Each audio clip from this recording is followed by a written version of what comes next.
J'ai sur entendu parler que les effets pratiques là, pour le chimpanzé sont réussis. Il n'y a pas autant d'effets numériques, mais l'effet comme Alors, des. les effets pratiques. Alors, ça, c'est Ouais. drôle parce que j'allais le mettre dans mon contre. Ah, OK, OK. Parce que, oui, les effets numériques réalisés pour ce chimpanzé sont réussis, sauf que c'est un chimpanzé humanisé. C'est pas un chimpanzé. OK.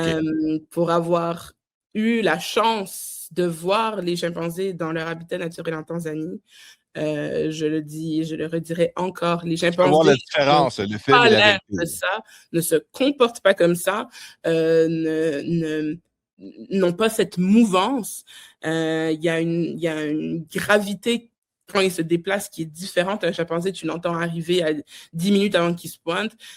Tu le sens arriver aussi. Bon, je suppose que là, vu que c'est un chimpanzé domestique, blablabla, mais bon, c'est des animaux qui sont extrêmement, qui sont musqués quand même. Oh, Euh, ouais.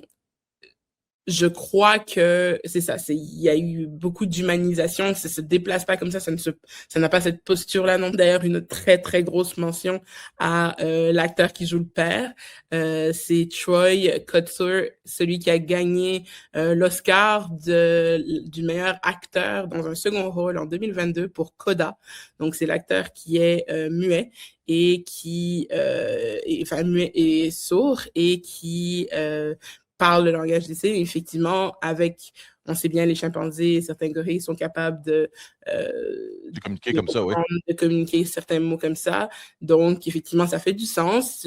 J'ai trouvé justement le fait que euh, dans le film, l'élément justement d'avoir quelqu'un qui est malentendant dans le film, il y a vraiment une scène en particulier qui est super intéressante avec ça parce que justement, c'est quelqu'un qui n'entend rien. Donc, il y a vraiment une espèce de potentiel que j'ai trouvé qui n'a pas été assez exploité malheureusement.